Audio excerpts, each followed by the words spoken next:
अस्सलामुअलैकुम वरहमतुल्लाह। दोस्तों, पिछले लेक्चर्स में हम लोगों ने सबसे पहले प्रॉपर्टीज़ ऑफ रियल नंबर्स पढ़ी थी। उसके बाद हमने पढ़ी थी properties of equality of real numbers. आज हम जो है पढ़ने जा रहे हैं properties of inequalities of real numbers. Properties of inequalities of real number में जो सबसे पहली प्रॉपर्टी होती है उसको हम बोलते हैं ट्रिकोटोमी प्रॉपर्टी। ये ट्रिकोटोमी प्रॉपर्टी होती क्या है? ट्रिकोटोमी प्रॉपर्टी होती है कि for all A B and C belongs to real number या a is less than b या a is equal to b या a is greater than b, यानी कि किसी भी इनइक्वालिटी ऑफ रियल नंबर्स के अंदर तीन बातें हो सकती हैं। या कोई नंबर दूसरे के से छोटा हो सकता है, या उसके बराबर हो सकता है, या उससे बड़ा हो सकता है। कभी ऐसा नहीं होगा कि इन तीन चीज़ों के अलावा कोई चीज़ हो। जैसे मिसाल के तौर पे, जैसे मैं एक नंबर लेता हूँ 5, या ये 5 नंबर 8 से छोटा हो सकता है, या ये 5 नंबर 5 के बराबर हो सकता है, या जो 5 है वो बड़ा हो सकता है 4 से। यानी ये तीनों केसेस हो सकते हैं। इन तीनों केसेस के अलावा कुछ भी नहीं हो सकता। या एक नंबर दूसरे से छोटा होगा, या एक नंबर दूसरे के बराबर होगा, या एक नंबर बड़ा होगा दूसरे से। ऐसा कभी नहीं हो सकता कि इनके अलावा कुछ चौथी प्रॉपर्टी एग्जिस्ट करती हो। एक प्रॉपर्टी होती है ट्रांजिटिव प्रॉपर्टी। आइए आज देखते हैं कि ये ट्रांजिटिव प्रॉपर्टी ये क्या होती है। दोस्तों, ट्रांजिटिव प्रॉपर्टी ये होती है if a is less than b, अगर a b से छोटा है and b is less than c, और b जो है छोटा है c से, then implies that a will be less than c। अगर a b से छोटा है और b c से छोटा है तो इसका मतलब है a c से छोटा होगा। कैसे? मैं अगर कहूँ कि 5 छोटा है 6 से, और फिर साथ में ये कहूँ कि 6 छोटा है 7 से, तो मुझे बताएं 5 क्या होगा? इसका मतलब है कि 5 जो है वो छोटा होगा किससे? 7 से।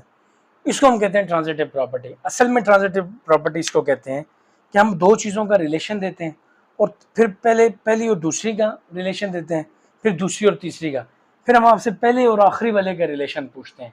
तो जब हम पहले और आखिरी वाले का रिलेशन बताएं तो इस प्रॉपर्टी को हम लोग बोलते हैं ये कौन सी प्रॉपर्टी है? Transitive property. ठीक है।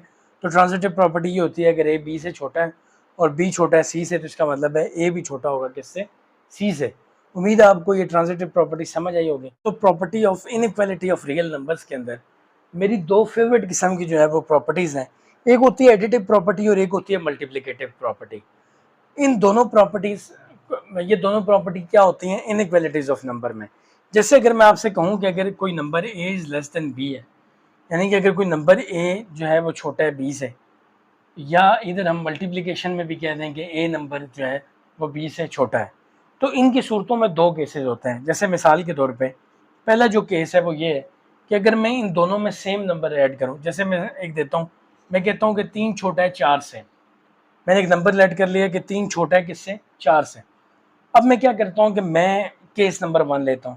केस नंबर 1 में अगर मैं इधर भी 4 ऐड कर दूं और इधर भी 4 ऐड कर दूं, तो 3 और 4 7 होते हैं, 4 और 4 क्या होते हैं? 8। तो इसका मतलब है कि 8 बड़ा रहेगा 7 से। यहाँ पे भी जो साइड थी 4 बड़ा था 3 से, यहाँ पे भी 8 बड़ा है 7 से। इसका मतलब है कि अगर आप दोनों नंबर पे राइट और लेफ्ट पे एक जैसी चीज़ ऐड करेंगे तो उसकी इक्वलिटी पे कोई फ़र्क नहीं पड़ेगा। इसका दूसरा ये होता है पार्ट, दूसरा पार्ट ऐसे होता है, जैसे फॉर एग्जांपल अगर मैं कहूँ कि 3 जो है वो 4 जो है वो बड़ा है 3 से, अगर मैं यहाँ पे दोनों साइड पे सेम नंबर माइनस कर दूँ, यानी कि 3 में से 7 निकालेंगे तो ये -4 है, और 4 में से 7 निकालेंगे तो -3।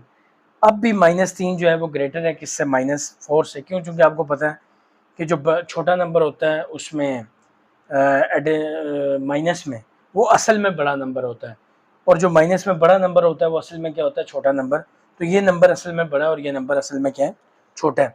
इसीलिए दोस्तों अगर इसमें केस 1 जो होता है वो ये होता है कि अगर 3 जो है छोटा है 4 से फॉर एग्जांपल, तो केस 1 ये है कि आप अगर एक जैसा नंबर मल्टीप्लाई करें इधर भी और इधर भी, तो इससे इक्वेशन की इक्वलिटी पे कोई फ़र्क नहीं पड़ेगा, पॉजिटिव नंबर। तो ये 15 आ जाएगा और ये क्या आ जाएगा? 20। तो 4 पहले भी बड़ा था 3 से, अब भी 20 बड़ा है 15 से। सिर्फ आपने क्या किया कि सेम चीज़ मल्टीप्लाई किया है।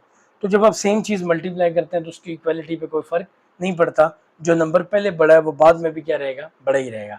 लेकिन एक केस के अंदर आपको ज़रा सोचना पड़ेगा कि अगर आप इसी केस में नेगेटिव नंबर के साथ मल्टीप्लाई करें, जैसे ये 5 था, अगर आप -5 से करते हैं तो ये आपके पास आता, ये नंबर आपके पास -15 इज़ ग्रेटर देन -20।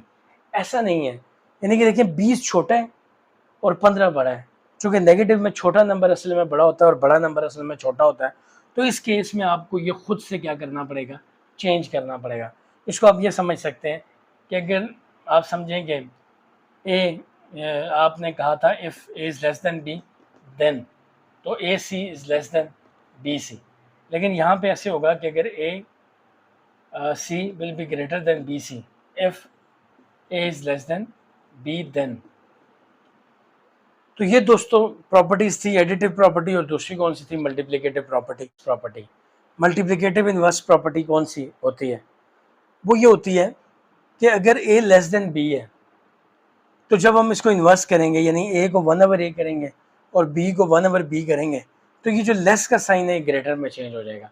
जैसे मैं आपको कहता हूँ कि 4 जो है वो लेस है 5 से, लेकिन अगर मैं 1/4 करूँगा तो ये लेस हो जाएगा 1/5 से। ठीक है जी। देखिए जैसे अगर मैं 1/10, मतलब कि अगर 10 छोटा है 100 से, तो 1/10 जो है वो बड़ा हो जाएगा 1/100 से। क्यों? क्योंकि इसका जो आंसर है वो आएगा 0.1 और इसका आएगा 0.01। तो इन दोनों में ये वाला बड़ा नंबर और ये वाला नंबर कौन सा है, छोटा। तो इसलिए हम कहते हैं कि जो मल्टीप्लिकेटिव इनवर्स प्रॉपर्टी है वो ये कहती है कि जब आप किसी चीज़ का इन्वर्स लेंगे तो अगर वो लेस है तो ग्रेटर में चेंज हो जाएगा, और अगर ग्रेटर है तो वो लेस में चेंज हो जाएगा। उम्मीद है आपको properties of inequalities of real numbers में मल्टीप्लिकेटिव इनवर्स प्रॉपर्टी सही तरीके से समझ आई होगी। अगर आपको ये सही तरीके से समझ आई है तो काइंडली मेरा यूट्यूब चैनल लाजमी सब्सक्राइब करें ताकि मेरे आने वाली वीडियोज़ का आपको अंदाज़ा हो सके। Thank you very much. अस्सलाम वालेकुम।